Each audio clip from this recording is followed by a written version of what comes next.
बस कुछ दिनों का इंतजार और वो शुभ घड़ी आने वाली है। 22 जनवरी को अयोध्या में रामलला विराजेंगे तो पूरे देश में दिवाली मनेगी। रामलला की प्राण प्रतिष्ठा को लेकर अयोध्या से लेकर देश के कोने कोने में तैयारियां की जा रही हैं। हर कोई राम काज में अपना योगदान दे रहा है, अपनी तरफ से कुछ न कुछ भगवान श्री राम को अर्पित कर रहा है। रामलला के विराजमान होने से पहले प्रभु श्री राम के भक्त जोधपुर से अयोध्या पहुंचे और भगवान राम के यज्ञ में इस्तेमाल होने वाला घी अलग अलग गौशालाओं से लेकर पहुंचे। श्री राम के भक्तों ने घी के इन कलशों को सरयू नदी में पवित्र किया, जिसके बाद अब इन कलश में मौजूदा घी को 14 जनवरी से शुरू होने वाले हवन में इस्तेमाल किया जाएगा। अयोध्या में भगवान श्री राम की प्राण प्रतिष्ठा का दिन जितना खास है, प्रभु के चरणों में अर्पित किए जाने वाला कलशों में भरा ये घी उतना ही खास है। जोधपुर की अलग अलग गौशालाओं से 600 किलो घी लाया गया है। कलश में भरे इस घी को इस तरह से पैक किया गया कि कलश उल्टा करने पर भी इसमें से एक बूंद घी का नहीं गिरेगा। प्रभु श्री राम को अर्पित किए जाने वाले इस 600 किलो घी को बनाने में 9 साल का वक्त लगा है। रखने के लिए बड़े परिश्रम किए। पहले मिट्टी के घड़े लिए, उसके अंदर घी को रखा और वो गर्मी के समय बाहर रिस जाता, निकल जाता, तो घी का काफी नुकसान हुआ, जो हमने वापिस गौ माताओं को जिमा दिया। और फिर हमने स्टील की टंकियां, आपने देखा होगा, तो स्टील की बड़ी बड़ी टंकियों में हमने सभी घी को 600 लगभग 617 किलो घी है, और इस घी को हमने टंकियों में भरा और इसके बाद एसी लगाई और एसी में भी रखा कि बाहर ना आए और ये स्वाद चेंज ना हो, खराब ना हो, बदबू ना आए। इसमें हमने 5 प्रकार की औषधियां भी डाली हैं, जिससे एक कभी हर 3 साल में यदि आप डालते रहेंगे तो युगों युगों तक इस घी के लिए रख सकते हैं। हाँ, फिर भी यदि आप अब नहीं डालेंगे तब भी ये 50 साल तक घी खराब नहीं होगा। श्री राम को अर्पित करने के लिए इन कलशों में घी के साथ साथ 1 रुपए का सिक्का, सुपारी और हल्दी डाल दी गई। 108 कलशों में भरकर इस घी को लाया गया। घी से पंचामृत बनेगा। भगवान श्री राम के नाम पर अखंड ज्योत जलाई जाएगी। प्रभु राम की पहली आरती करने के लिए काली कपिला गौ माता के घी का इस्तेमाल किया जाएगा। काली कपिला गौ माता पिछले 6 सालों से बिना रुके दूध दे रही हैं।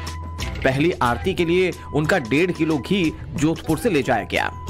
हिंद देश के वासी हैं, जिसमें मथुरा काशी है, राम नाम गुण गाएंगे सभी अयोध्या जाएंगे। तो आज हम अयोध्या आए हैं, आगे मथुरा भी जाएंगे और आगे काशी भी जाएंगे, और राम की ध्वजा पूरे देश में विदेशों में सर्वत्र लहर लहराएंगे। जय जय श्री राम। बहुत बहुत शुक्रिया महाराज जी हमसे बात करने के लिए। जरा मैं एक बार आपको तस्वीरों में दिखा देना चाहता हूं कि ये जो कलश है, ये देखिए, ये कलश, इस पर आप देखिए यहाँ जय श्री राम लिखा है। आप देखेंगे ऊपर स्वास्तिक का चिन्ह बना हुआ है, ओम के निशान है यहाँ पर, और इसको पैक किया गया है ताकि ये जो घी है वो खराब ना हो, और इनको इन कलशों में भर के यहाँ पर रखा गया है। प्रभु श्री राम की प्राण प्रतिष्ठा से पहले भक्तों में काफी उत्साह है। जोधपुर से श्री राम के भक्त अपने साथ रथ भी लाए हैं।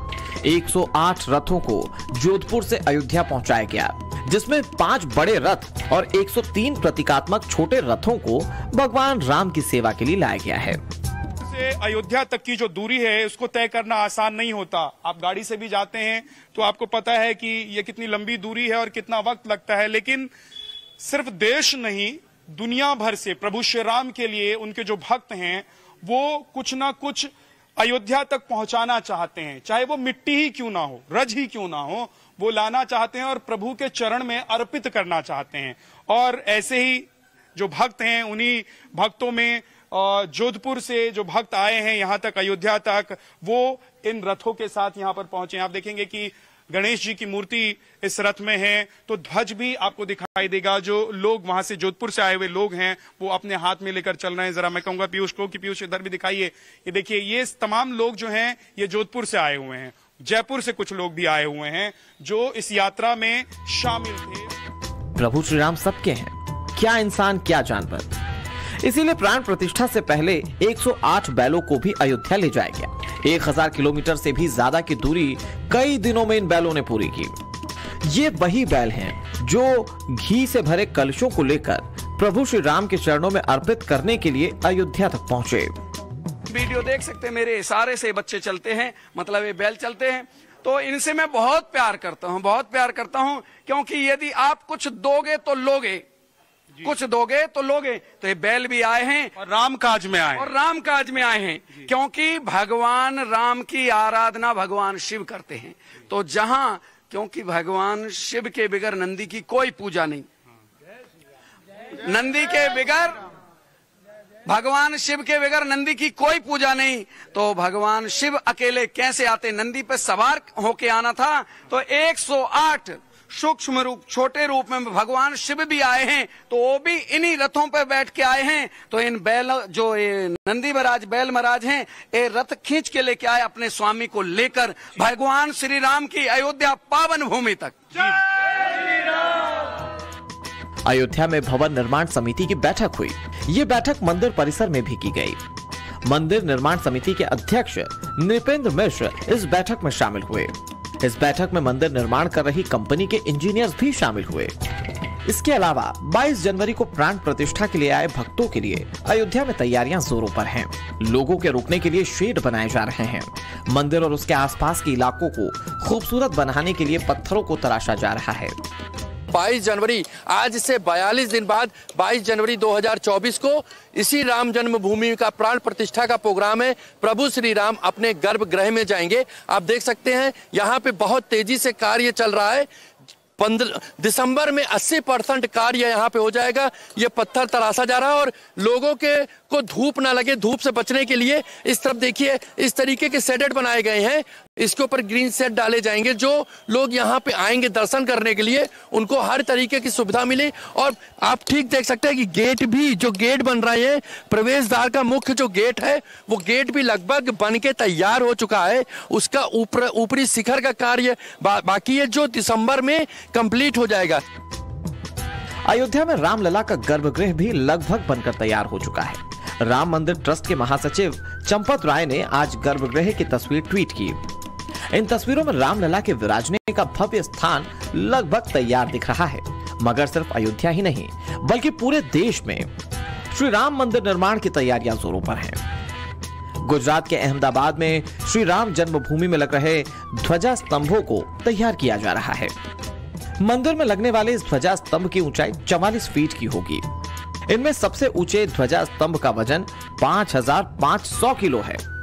बाकी 6 स्तंभों का वजन 700 किलो से ज्यादा है। इनकी लंबाई करीब 20 फीट तक रखी गई है।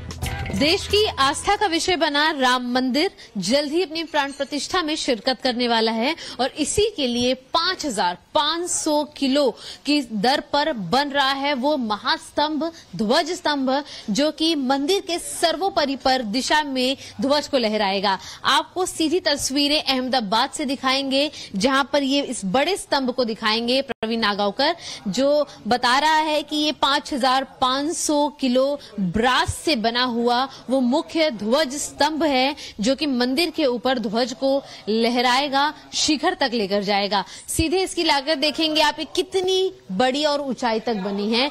काफी लंबा है और इसकी ऊंचाई अगर हम आपको बताएं तो ये 44 फीट लंबा है, ऊंचा है। और खासियत यहाँ पर देखेंगे कि 6 महीने से इस पर लगातार काम किया जा रहा है।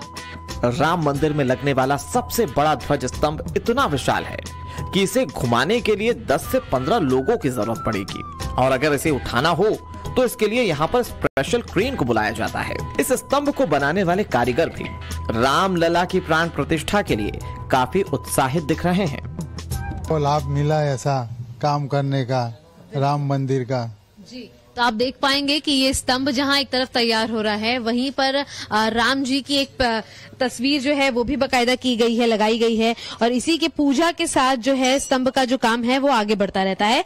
खासियत स्तंभ की हमने देखा कि इसका वजन काफी शालीन है, आकार काफी ज्यादा बड़ा है। ये प्रतिमा भी राम मंदिर की तरह ही काफी ज्यादा भव्य है। लेकिन इनका इस्तेमाल कहाँ होता है वो यहाँ तस्वीरों के जरिए मैं आपको बताऊं। कि ये एक अन्य मंदिर की तस्वीर है, लेकिन स्तंभ आप देख सकते हैं कि कितना ऊंची तरीके से मंदिर के सबसे ऊपर होता है और उसके इस तट के बाद यहाँ पर ध्वज जो है वो लगाया जाता है और इसीलिए ये मंदिर के सर्वोपरि होगा कि आप कितने भी किलोमीटर दूर होंगे, ये विशाल 44 फीट का जो ध्वज स्तंभ है वो आपको बताएगा कि राम लला की ओर आपको किस दिशा में आगे बढ़ना है।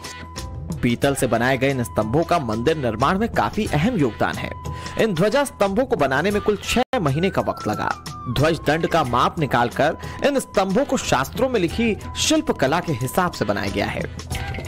जो ऊर्जा है, ऊर्जा रूपी भगवान है, उनका जो कंसंट्रेट करके एक ऊर्जा, उनका तरंग हमें पृथ्वी पे लाके मंदिर में गर्भगृह तक लाना है। तो मेजरमेंट के और शिल्प शास्त्र के हिसाब से बना हुआ ये एंटीना है, एक प्रकार का भगवान का एक साइंटिफिक एंटीना है और ये एंटीना थ्रू, ये ध्वजदंड थ्रू भगवान का सिग्नल यहाँ पे हमें मिलेगा। गर्भगृह में रामलला जी विराजमान है, वहीं पे आएगा और जब हम उनका दर्शन करेंगे, जो भी दर्शनार्थी आएगा तो भगवान जी की ऊर्जा उनमें आ जाएगी। यही बस शिल्प शास्त्र है। अयोध्या में मंदिर के द्वार महाराष्ट्र के चंद्रपुर से आई लकड़ियों से तैयार किए जा रहे हैं। दरवाजों में पीतल से नक्काशी की जाएगी। दरवाजे की कुंडियां और हैंडल भी पीतल के ही होंगे। दरवाजों में लगने वाली पीतल की नक्काशी और बाकी सामान को भी अहमदाबाद की इसी फैक्ट्री में बनाया जा रहा है। ग्रेडेड ब्रास यूज किया हुआ है उनकी रिक्वायरमेंट के हिसाब से। और ये जो भी आप चीज देख रहे हैं वो टोटल 42 डोर्स है अपने राम मंदिर में। इसका एक मंदिर का एक डोर का हार्डवेयर है पूरा। और जैसे वो कड़ा देख रहे हैं आप, वो कड़ा भी हम लोगों ने अराउंड 450 भेज दिया है हमने। वो झूमर लटकाने के लिए या फिर गंठ लटकाने के लिए वो यूज होता है। तो ये राम मंदिर अथॉरिटी की स्पेशल रिक्वायरमेंट थी कि उनको इसी क्वालिटी से और इसी बनावट से चीजें चाहिए। हाँ, उनकी एक रिक्वायरमेंट थी कि special customize brass material use करना है और कस्टमाइज भी हार्डवेयर भी यूज करना था। अच्छा। राम मंदिर में प्रभु की प्राण प्रतिष्ठा के लिए कई लोगों को न्योता दिया जा चुका है। अब इंतजार है उस दिन का जब प्रभु श्री राम गर्भगृह में विराजेंगे। 22 जनवरी को देश ही नहीं बल्कि पूरी दुनिया सजी सवरी अयोध्या में भगवान श्री राम की प्राण प्रतिष्ठा का कार्यक्रम देखेगी, क्योंकि करीब 500 साल बाद प्रभु श्री राम अपने भवन में एक बार फिर से लौटने वाले हैं। ब्यूरो रिपोर्ट, टाइम्स नाउ नव भारत।